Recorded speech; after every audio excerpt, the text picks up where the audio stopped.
All right, guys, week 4, 18.4. So, Diane, 2159 deadlift, handstand push-up, followed by 2159 deadlift, heavier weight, and then the handstand walk. So by now, you guys have had a chance to see the standards. You've had a chance to watch Panchik and Goodmanson go at it and see what they got to and kind of how they started. So I'm just going to assume that we all understand the workout and know what's going on, and then kind of jump into some of the minutia. So let's talk about the warm-up first, okay? First thing you're gonna need to do is I would do a 3-minute easy pace row, right? Get that hinge pattern warmed up with the row, okay? And then after that, I would do some dynamic type stuff just to make sure you're getting your brain woken up as well as to loosen the hips up. So we're talking about things like high knee skips going down. We're talking about karaoke with a high turnover. We're talking about butt kicks maybe, high knees, things like that. And then after that, I would go into some crawling patterns. So I'd go into some bear crawls, things like that. Get some tension on your hands, make sure you're getting blood flow there, which will get you ready for the mobility work that you will do afterwards. Another huge thing that actually you should probably do before you do your mobility stuff, okay, would be monster walk and dead bugs. So the monster walk, if you guys have seen the bands, right, that go around the knees, okay, or around the ankles, right? Or if you don't have that, if you have the pull-up bands, you can double them and then put them around your knees as well. But just getting in a quarter squat, going left to right, and then back and forth. You can do hip circles with them. You can do air squats with them. What they're going to do is they're going to add that tension pulling in, which is going to force your knee out and engage the glutes, okay? We want to make sure that the glutes are turned on and that the anterior chain is firing really well going into this workout. If you're someone who, you know, like me, a lot of deadlifts like just light up my spinal erectors, and it does that because my butt doesn't work and because I have really weak abs, all right? So if that's you, you want to make sure that these are turned on, okay, before you go into your workout. So after you do all that stuff, the monster walk and then the dead bugs. The dead bugs are really good for the anterior chain, okay? So if you don't know what that is, just Google dead bug and there'll be like a million videos showing you all the same thing, okay? Or ask me and I can send you one as well.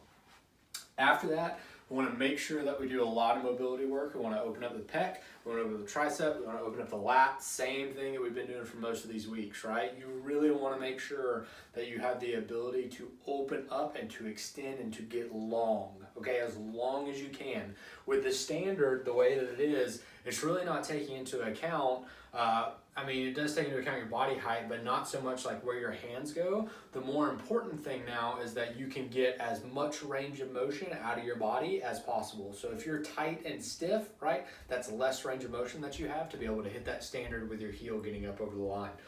So just make sure that you're doing that. You want to be open and loose and ready to go. So that can opener stretch that you guys did, I think for the first week, with a foam roll in the mid-back and then a bar behind you, right, and just driving the hips down, open up the chest, something like that. Pec smash, get the scaps moving, all that kind of stuff is going to be really good.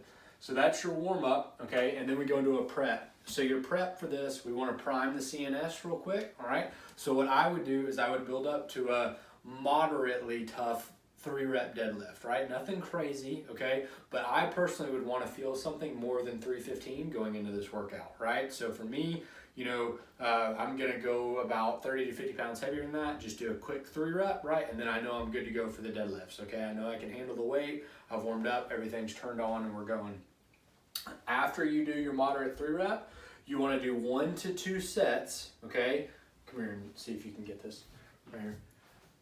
1 to 2 sets, all right, of a 50-calorie row, 3 deadlifts at the lightweight, 3 handstand push-ups to the standard, and then 2 deadlifts at the heavier weight, and then just a quick 10-foot handstand walk, right? Now, if that's a high volume for you, then just do 1 set. If you think that you need 2 sets to keep going and to get, you know, just your mind right, then go ahead and do 2 sets, right?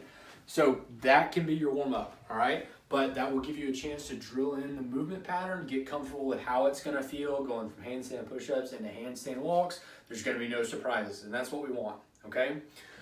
So that's the only thing that I'm going to say as far as the standard goes for the handstand push-up. You need to be comfortable with that standard. And I even think that it's better, and I don't think any of you guys are going to need to do this, but if you were struggling with that standard, I think it would be better to wait, like just take a day or two to practice the standard, take Sunday off, and then give it one go on Monday. Okay, you don't want to get into this workout and start getting no rep, because as soon as you do, it's just going to be a bad time for you. Okay, so make sure that you are clear with your judge and you know what you need to do to hit that standard. All right, if you're someone who breaks in the midline, this is not going to be good for you. All right, you have to make sure that when you're in that stacked position, you're actively pushing the ground away, because if I'm here, which is what most people do, they just lock their arms out on handstand push-ups, right? And this is good if that line's not there, but when that line gets there, you've got to actively start thinking about shrugging, trying to get that extra 1 to 2 inches and making sure that your feet are together, not flailing out. All those things come into play, okay? So be comfortable with that standard before you go into it. Now let's talk strategy. Pace the front half, okay? I don't care who you are, you do not need to be going unbroken on anything, all right? For the deadlifts, maybe you're doing bigger sets there if you know that a deadlift is a strength for you. Handstand push-ups, maybe those are bigger if those are your strength. You need to find out which part of this workout you can handle and move through and just pick your battles, right?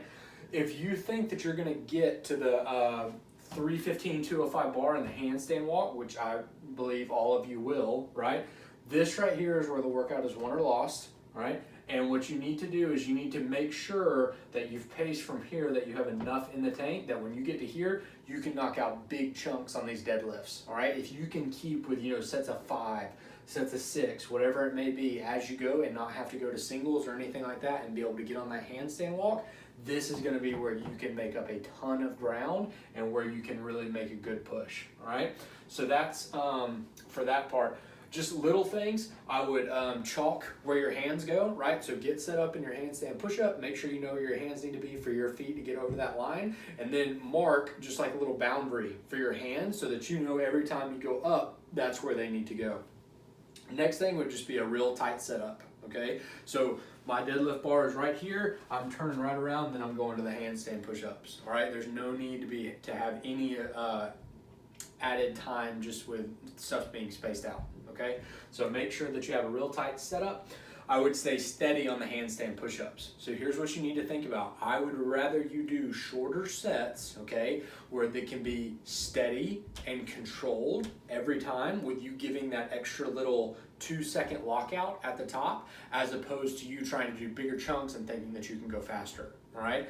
What this handstand push-up standard is going to do for a lot of people is it's going to create a lot more time under tension for your shoulders, which means that fatigue is going to accumulate much faster than it normally would, especially if you're having to give that pause at the top, okay? So plan for that going in, and it's better to do sets of 5 or sets of 7, whatever it may be, but making sure every rep is perfect and every rep counts, okay?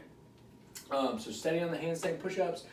And then the last thing that I will say is just you really need to think about if you're doing this workout twice, which I think you can, but you have to take your recovery after this workout seriously. So after the workout, you need to release tension. Like the best way that you can, through pigeon stretches, through scorpion stretches, through down dog, all that kind of stuff. You have to loosen your back up after this is over, okay? And make sure that you're getting some really good blood flow. So after the workout, your cool down should be going through all of those poses that I just mentioned, and then on top of it, doing just anywhere from a 10 to 20 minute, again, just easy flush, right? Like just getting blood flow back into the body, trying to get tension loose, okay? And getting ready to recover for the next 2 days so that you can give it a go again on Monday if we need to, all right? So just remember that as you go throughout your weekend as well, because this is 90 deadlifts if you get through the whole thing, right? And 90 deadlifts in a span of 3 to 4 days, like that could be something that maybe you can't come back from. So we just need to make sure